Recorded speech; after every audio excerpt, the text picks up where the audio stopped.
pasca imunisasi, tidak ada laporan kejadian akibat pasca penyuntikan vaksin COVID-19 AstraZeneca bahwa efek samping atau kejadian ikutan pasca imunisasi itu terjadi dalam rentang waktu 4 hari sampai dengan 42 hari pasca penyuntikan. Kasus gangguan pembekuan darah sebagai kejadian ikutan pasca imunisasi atau efek samping dari vaksin COVID AstraZeneca itu hampir dipastikan di Indonesia tidak akan kita temukan.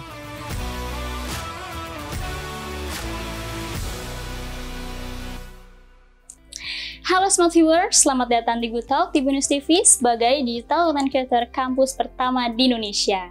Sekarang kita lagi berkunjung nih ke Kuningan, tepatnya di Kementerian Kesehatan. Dan kita juga udah ditemenin dengan Dr. Nadia selaku Kepala Biro Komunikasi dan Pelayanan Publik. Halo Dr. Nadia, apa kabar? Halo Maya. Apa kabar? Salam sehat? Ya, sehat selalu, dokter. Dokter, terima kasih karena sudah menyempatkan waktunya untuk ngobrol-ngobrol di Good Talk pada hari ini. Belum lama ini kita sempat dikagetkan oleh pengakuan dari AstraZeneca selaku produsen vaksin COVID-19. Menurut dokter, bagaimana pendapat dokter melihat hal ini? Ya, terima kasih juga ya, Maya sudah datang ke Kementerian Kesehatan ya. Tentunya kalau kita mendengar ya kurang lebih mungkin awal-awal Mei ya kita mendapatkan informasi bahwa AstraZeneca mengakui ya adanya gangguan pembekuan darah yang terjadi pada orang-orang yang mendapatkan vaksin AstraZeneca. Ya, secara detail memang kita tidak punya informasi ya terkait apa yang menjadi permasalahan yang disampaikan oleh atau yang kita dapatkan beritanya seperti itu. Tetapi tentunya ini menjadi kewaspadaan kita juga ya. Nah, apa yang sudah kita lakukan artinya kita melihat bahwa sampai saat ini kasus gangguan pembekuan darah pada orang-orang yang sudah mendapatkan vaksin AstraZeneca pada saat COVID-19 itu tidak kita temukan ya. Jadi kita tahu ada lembaga yang independen ya, yang kredibel, yang artinya memang melakukan pemantauan terhadap kejadian efek samping atau yang kita kenal dengan kejadian ikutan pasca imunisasi dari pemberian vaksin COVID-19. Bukan hanya untuk AstraZeneca, kita tahu ya pada waktu COVID-19 itu kan kita punya vaksin Sinovac, Sinopharm, Pfizer, Moderna, AstraZeneca ya, bahkan vaksin buatan kita sendiri yaitu Indovac dan Inavac. Nah, semua vaksin-vaksin ini kita lakukan tentunya pemantauan untuk melihat apakah ada kejadian ikutan pasca imunisasi.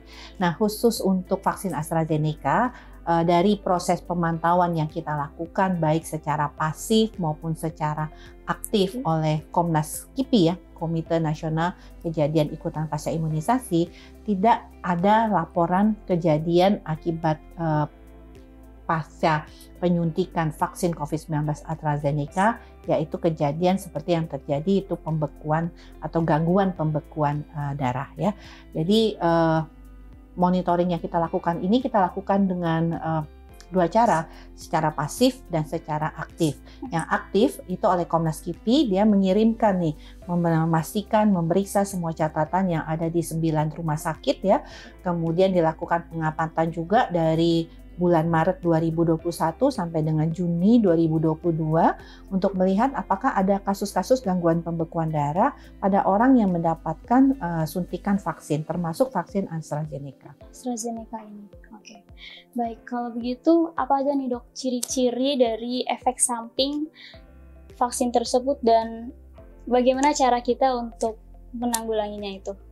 Ya, jadi pertama kita harus tahu dulu ya bahwa efek samping atau kejadian ikutan pasca imunisasi itu terjadi dalam rentang waktu 4 hari sampai dengan 42 hari pasca penyuntikan ya. Jadi kalau setelah rentang waktu tersebut misalnya sudah lebih dari 6 bulan ya, karena kita tahu ya vaksin AstraZeneca itu terakhir di awal tahun 2023. Setelah itu tidak ada lagi stok vaksin COVID-19 produksi AstraZeneca yang tersedia maupun yang kita gunakan ya. Yang kemarin kita gunakan untuk booster itu lebih pada vaksin dalam negeri karena kita sudah punya produksi vaksin dalam negeri ya.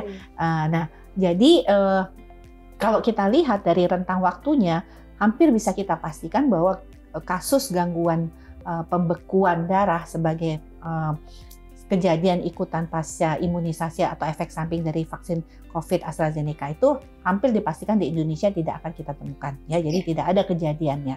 Nah, kemudian kalau kita mau mewaspadai gejalanya, karena ini kan gangguan pembekuan darah ya, sehingga kemudian gangguan pembekuan darah itu menyebabkan darah itu alirannya dilambat dan bisa menyebabkan sumbatan seperti itu. Jadi sumbatan di pembuluh darah. Nah, kalau sumbatan di pembuluh darah itu tergantung pembuluh darah mana yang tersumbat.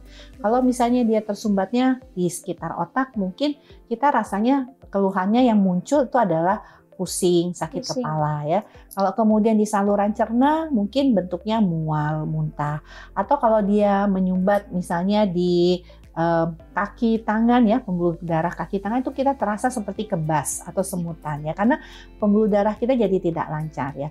Memang tidak mudah untuk mengetahui kejadian ini secara awam ya, karena pusing kan bisa semua penyakit ya Maya ya. Jadi wah, jangan nanti masyarakat jadi panik. Wah, saya kok sering-sering pusing, jangan-jangan karena saya terima AstraZeneca kan beberapa tahun yang lalu lagi, misalnya 2 tahun yang lalu. Nah, itu sebenarnya kemungkinan besar bahwa kalau terjadi memang gangguan pembekuan darah itu bukan disebabkan oleh vaksin, karena tadi masa rentang waktu munculnya efek samping itu sudah terlewatkan ya. Jadi kami juga menghimbau masyarakat, walaupun kita membaca informasi tersebut ya terkait efek samping daripada vaksin COVID-19 AstraZeneca, masyarakat nggak perlu khawatir karena hampir dipastikan mereka atau masyarakat yang sudah mendapatkan vaksin COVID produksi AstraZeneca, mungkin pada saat pandemi COVID-19 lalu yang terjadi di negara kita, itu kita hampir pastikan tidak akan terjadi efek samping ataupun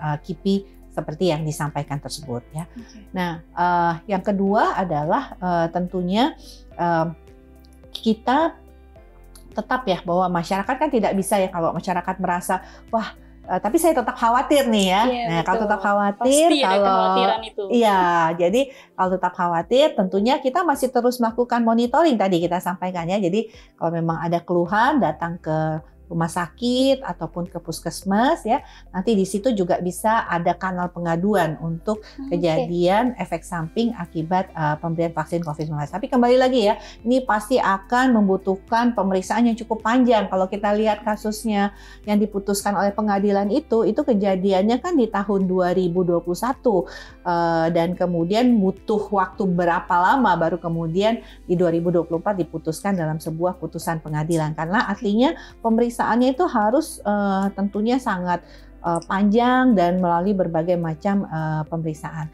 Karena mungkin mengingatkan juga ya Mbak Maya ya, bahwa sebuah vaksin itu untuk dia mendapatkan izin edar dan bisa digunakan oleh masyarakat, dia melalui serangkaian uji keamanan. Kita tahu ada 4 jenis fase uji keamanan dari sebuah vaksin, mulai dari uji coba pada laboratorium, kemudian uji coba pada hewan, pada manusia dalam jumlah yang kecil, dan pada manusia dalam jumlah populasi yang lebih besar. Nah, efek samping itu pasti mungkin terjadi, mulai dari yang sangat ringan, misalnya demam, kemerahan, bengkak pasca penyuntikan, sampai dengan yang paling berat seperti gangguan trombosis yang dialami ya, atau kemudian bisa juga terjadi infeksi dan sebagainya. Tapi setelah melalui kajian uji klinis keamanan tadi dan dia mendapatkan izin edar, itu membuktikan bahwa dari sisi keamanan bahwa vaksin ini aman dan memberikan manfaat jauh lebih besar kalau kita bandingkan efek samping ataupun potensi efek samping yang bisa terjadi ya. Kalau kita lihat di Indonesia sendiri sudah 73 juta dosis vaksin AstraZeneca yang kita suntikan. Nah, kita belum menemukan kasus trombosis tadi ya sampai saat ini.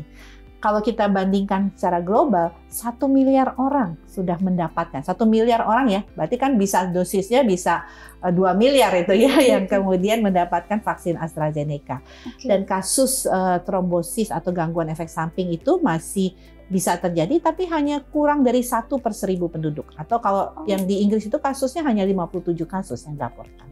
Baik dokter, kalau gitu apakah semua orang yang sudah disuntik vaksin tersebut akan mendapatkan harus waspada dengan hal tersebut atau hanya beberapa orang saja nih yang memiliki kondisi tertentu yang rawan terhadap efek samping dari vaksin tersebut? Ya, secara umum tadi kalau kita perbandingkan ya 1 miliar dengan 57 kasus atau angka kejadiannya itu sangat jarang, bahkan di putusan pengadilan pun dikatakan sangat jarang ya, rare ya kasus itu muncul. Jadi 1/1000 itu sangat kecil angkanya. Dibandingkan kalau kita bisa ingat ya zaman COVID dulu ya, bagaimana kita selalu was-was kalau COVID itu sudah stres sekali ya karena kemudian sudah kebayang harus diisolasi, harus kemudian mencari ICU, bahkan pada waktu kita tahu ya waktu Delta itu kan kematian sangat tinggi ya, sampai darurat oksigen dan sebagainya ya. Itu kalau kita lihat sekarang nih, kita sudah kembali beraktivitas, keluar dari situasi pandemi, ini artinya menyelamatkan nyawa dan kemudian membuat orang untuk jatuh ke sakit berat itu juga sudah terbukti vaksin ini memberikan begitu banyak manfaat ya. Jadi artinya masyarakat sebenarnya tidak perlu khawatir. Tadi pertama saya sampaikan bahwa sudah melewati dari masa rentang munculnya efek samping. Yang kedua memang kalaupun tadi Maya ada orang-orang tertentu mungkin harus waspada ya dok ya.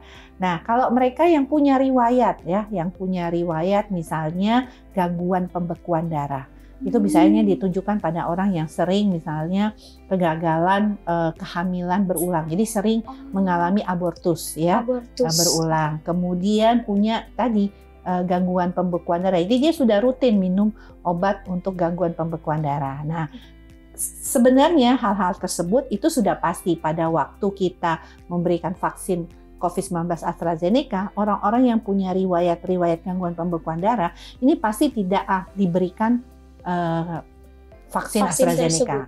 Karena kemudian kita punya banyak pilihan pada waktu itu kan, ada Sinovac, ada kemudian Pfizer juga ya.